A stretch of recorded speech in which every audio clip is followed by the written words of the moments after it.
apenas um assento de julgamento pertencente a Deus e ao Papa. O Papa se acha Deus, Martin. Isso é blasfêmia. Não há uma descrição melhor. E este é o catecismo jesuíta. Eu sempre disse que os jesuítas... Bom, eu não vou dizer essa definição agora, porque provavelmente isso me colocaria em encrencas, né? Mas eles são os... Mas não é uma citação? Sim, foi outra pessoa que disse. Ah, então você pode dizer. Eles são os campeões do papado, Martin. Ou seja, eles utilizavam todos os métodos diabólicos para conseguir o que queriam. Eles foram uma desgraça para a humanidade, uma afronta a Deus até os dias de hoje, na minha opinião e na opinião de milhares de historiadores. É isso aí.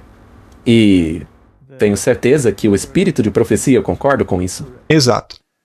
Vamos analisar um pouco mais o catecismo de Maguire. Ele diz assim: os bispos e padres da igreja são chamados de outros cristos. Uau! Somente eles têm o poder para representar ou para tomar o lugar de Cristo na pregação do seu evangelho e em ofertar o seu sacrifício para a glória de Deus e para a salvação dos homens. Isso é blasfêmia pura. Por meio de sua ordenação, é esperado que um padre receba poderes especiais sobrenaturais, especialmente o de transformar pão e vinho no corpo e sangue de Cristo durante o santo sacrifício da missa e perdoar pecados no sacramento da penitência. É isso aí, Martin. Esse é o catecismo deles. Esse é o novo catecismo de Baltimore. E a Bíblia chama declarações como essa aí de blasfêmia. Lembre-se que os fariseus queriam apedrejar Jesus pela suposta blasfêmia de alegar ter o poder de perdoar pecados. Contradizendo os pensamentos deles. Sim.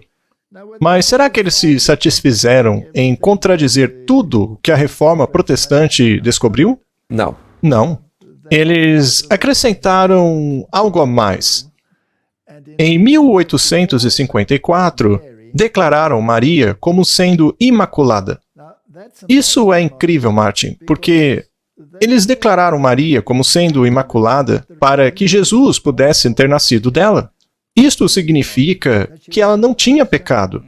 Significa que ela estava num estado de perfeição. Mas sem o derramamento de sangue, não há remissão de pecados. Então, Martin, se Deus pudesse declarar Maria imaculada sem um sacrifício, Ele não podia fazer o mesmo por você e eu? Ou qualquer um. Isso não torna o sacrifício de Cristo algo obsoleto? Sim, uma piada. Nesse caso, o sacrifício nunca foi necessário. Em 1951, o Papa Pio XII definiu e impôs a doutrina da Assunção Corpórea de Maria. O curioso é que tem pelo menos 3 sepulturas no mundo com o corpo de Maria, né? Uma na Igreja Ortodoxa, outra na Católica. É uma bagunça total. Pois é, já que nesse caso... Outra no Oriente Médio. Mas essa doutrina diz que o corpo dela foi para o céu. Bem, se ela não tinha pecado, então ela não estava sujeita à morte. E assim, ela ascendeu ao céu. A Bíblia diz isso, Martin? Não. Uma publicação católica de 1856 disse o seguinte: um católico que se aventura a ir diretamente a Cristo o fará com pavor e apreensão por causa de sua ira. Mas, se ele valer-se da mediação da Virgem com o seu filho, basta que ela lhe mostre os seios nos quais ele mamou, para que a ira dele seja imediatamente aplacada. Você já ouviu tamanha bobagem, Martin? O que uma declaração dessa faz com o caráter de Cristo? Ora, isso é um absurdo. Por acaso a Igreja Católica abandonou esse pensamento? Não, nunca. Muito bem, agora vamos para 2003.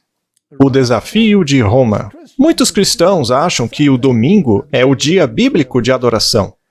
Mas a Igreja Católica Romana alega que ela transferiu a adoração cristã do sábado bíblico, que é no sábado, para o domingo. E dizer que essa mudança é feita na Bíblia é tanto desonesto como uma negação da autoridade católica. Se o protestantismo quer basear seus ensinamentos apenas na Bíblia, deveria então adorar no sábado. Ou seja, a Igreja Católica está sendo bem clara, dizendo: pessoal, a gente mudou a lei de Deus. E quem se atreve a dizer que essa mudança está na Bíblia, está negando a nossa autoridade. Nós mudamos porque estamos acima da Bíblia. Eles se gabam disso. Isso é arrogância do pior tipo. Outras doutrinas que vieram das mentes dos jesuítas são o preterismo e o futurismo. Por que inventaram isso, Martin? Para tirar o foco do verdadeiro anticristo, o verdadeiro inimigo. Mas quem identifica claramente quem é o anticristo? A Bíblia. Então, se você contradiz a Bíblia, você está contradizendo Jesus Cristo. Se você contradiz esses profetas, você está contradizendo o testemunho de Jesus, ou seja, a palavra de Jesus. A primeira doutrina foi o preterismo. Quem inventou isso aí foi o Alcazar. Pela interpretação preterista, todas as profecias relacionadas ao anticristo foram levadas para o passado, na tentativa de cumpri-las todas antes do colapso do Império Romano. Mas Daniel disse claramente que o anticristo viria do quarto reino. Ele viria do meio dos chifres da besta. Ou seja, esse poder é romano?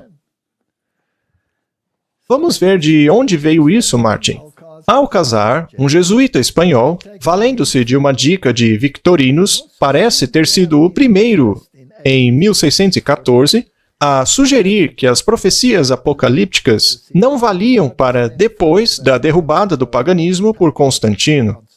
Sendo assim, é comum dizer que o jesuíta espanhol Alcazar, em seu Vistatio Arcani Sensus in Apocalipse, foi o fundador da escola preterista. Certa vez eu debati com um pastor protestante que ainda acreditava que o anticristo foi o antigo rei grego Antíoco Epifânio. Eu expliquei que isso é impossível, porque a Bíblia diz que o anticristo viria da quarta besta. Então só pode ser romano. Ele surgiu da divisão desse império até os dias de hoje. E ele não pôde contra-argumentar isso. Ainda assim, ele insistiu em contradizer a palavra de Deus, dizendo que era o tal rei grego. Isso não é uma contradição? É claro. Sendo assim, eu posso presumir que Alcazar estava pecando contra a palavra de Deus. E qualquer um que contradiga a palavra de Deus é um pecador. Temos aí as fontes históricas disso, caso as pessoas queiram investigar por elas mesmas depois. Mas e o futurismo? Ribera, por sua vez, jogou as profecias lá no futuro, declarando que o anticristo faria o seu aparecimento depois da vinda de Cristo. Ribera publicou um comentário em 1585 contendo essas ideias. É claro, Martin, que essas ideias foram modificadas depois. Acrescentou-se a elas o arrebatamento secreto, mas enfim, uma doutrina joga o anticristo para o passado, para que ninguém se preocupasse com isso após a reforma, e a outra doutrina o joga no futuro, quando o mundo cristão supostamente já teria sido tomado por Cristo, ou coisa assim. Neste caso, o anticristo só aparecerá para agir entre os infiéis. Isso, então todos os ensinos dos reformadores foram anulados com essas doutrinas. Mas as pessoas que gostam de estudar mais profundamente logo percebem que a doutrina do preterismo não faz sentido, porque a Bíblia diz que o anticristo viria de Roma e não da Grécia. Mas por que será que grande parte do mundo cristão abraça o futurismo? Olha, eu acho que a resposta é porque isso faz parecer com que Deus os ame mais. Afinal, dessa forma, Deus não os fará passar pelo tempo de angústia. Ele os resgataria antes desse tempo. Sim, é por causa desse arrebatamento prévio. Muito bem, os protestantes hoje se dividem entre os modernistas e os fundamentalistas. Os modernistas dão pouco ou nenhum espaço para o estudo da profecia, enquanto que os fundamentalistas são, na maior parte, futuristas. Mas alguns protestantes conservadores ainda são preteristas. Para variar, Francisco Ribera era um doutor em teologia jesuíta. Ele nasceu na Espanha, começou a escrever um longo comentário em 1585, que tinha o objetivo de contra-atacar aquilo que os protestantes ensinavam sobre o anticristo. Se voltarmos ao que você mencionou agora há pouco, qual era o propósito dos jesuítas? Contra-atacar e destruir o protestantismo. Isso foi publicado em 1519. Foi logo após a Reforma Protestante, que, por sua vez, começou em 1517. Temos aqui uma citação do livro Romanismo e Reforma, escrito no final do século XIX, por um teólogo da Igreja da Inglaterra chamado Grayton Guinness. Ele escreveu assim: resistir ao uso que os reformadores fizeram da profecia das Escrituras não é uma questão leve ou sem importância. Sendo assim, eu gostaria de sugerir aos nossos antagonistas modernos e contraditores que não é coisa leve e sem importância contradizer o que os reformadores disseram nessa questão. O sistema de interpretação profética, conhecido como futurismo, realmente resiste a esse uso. Ele condena a interpretação dos reformadores, condena a visão de todos esses homens, de todos os mártires, de todos os confessores e testemunhas fiéis de Cristo durante longos séculos. Condena os albigenses, os valdenses, os wyclifitas, os russitas, os lollardos, luteranos, calvinistas, condena a todos, e em um ponto sobre o qual todos concordavam.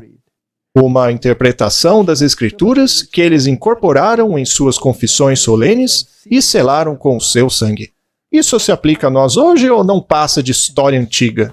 Claro que não, e se você diz que não, você está contradizendo isso daí 100%. Você está contradizendo a reforma protestante.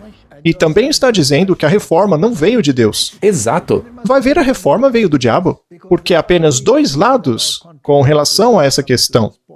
Isso é muito assustador, porque quando você começa a chamar aquilo que é de Deus de coisas do diabo, você passa a cometer o pecado contra o Espírito Santo. Isso é muito perigoso de se fazer. É por isso que precisamos falar sobre isso.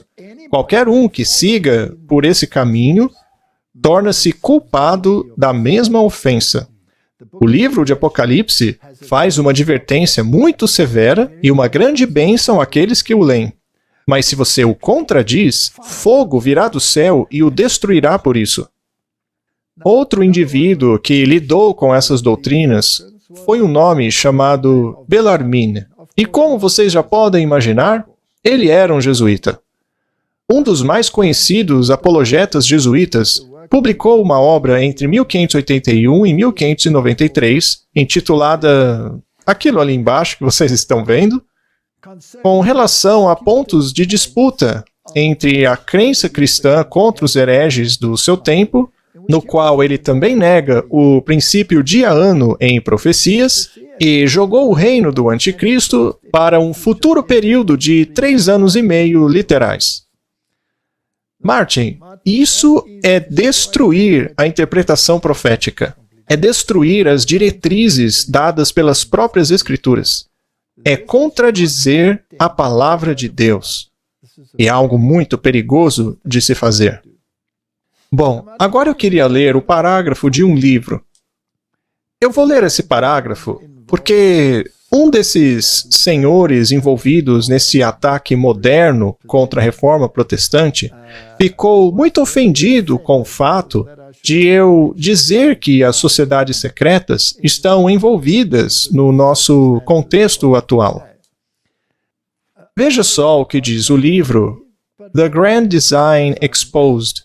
Diz assim: a verdade é que os jesuítas de Roma aperfeiçoaram a maçonaria para ser a sua ferramenta mais magnífica e eficaz, para assim servir os seus propósitos entre os protestantes.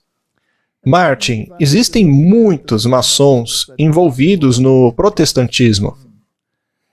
Existem muitos Robert Schulers por aí no mundo.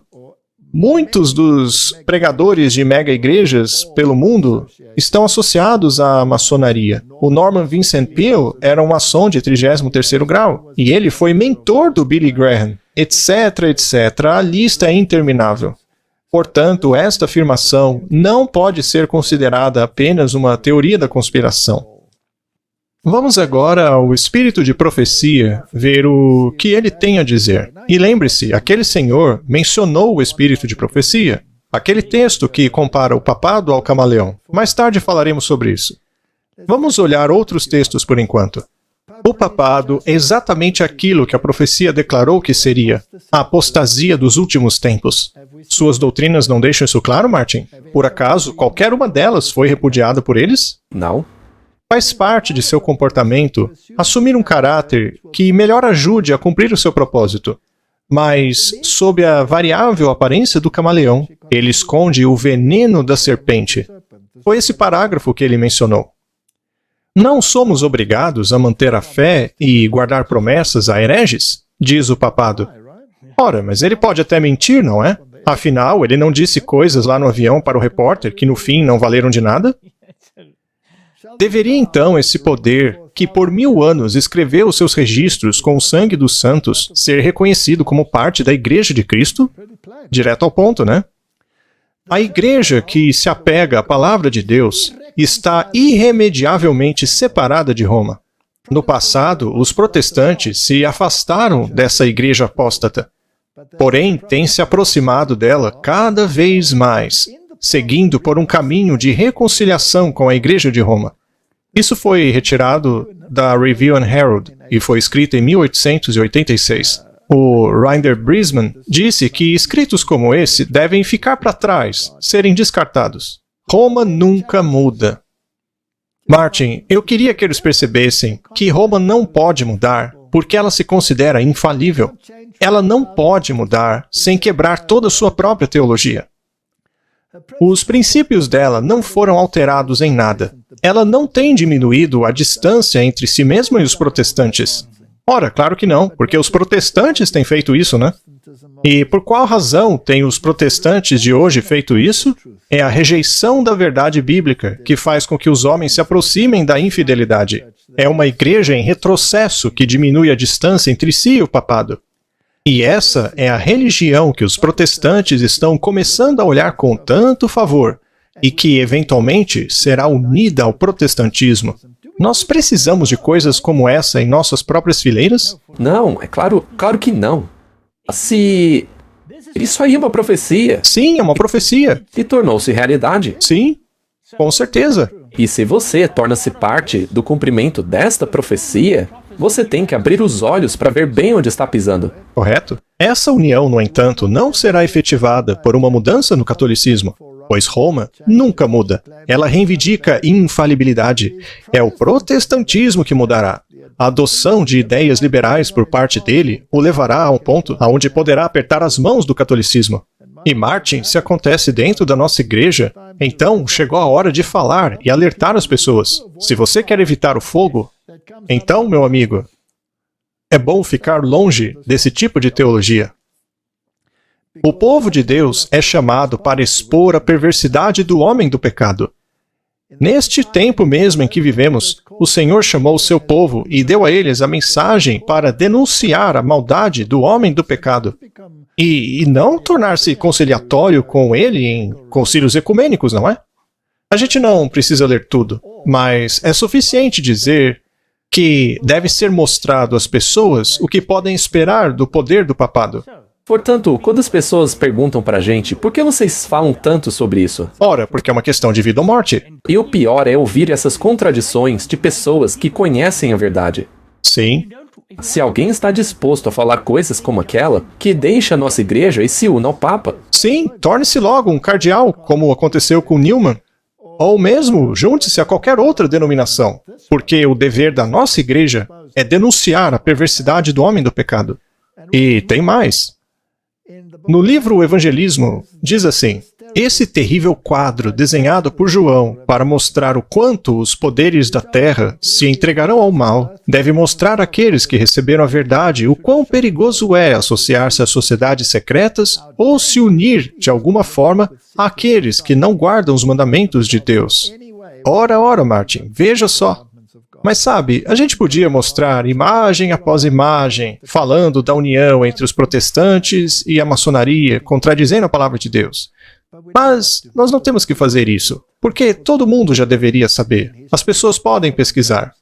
Mas, de acordo com esta declaração, as sociedades secretas não estão envolvidas nesse grande conflito do Apocalipse? Claro.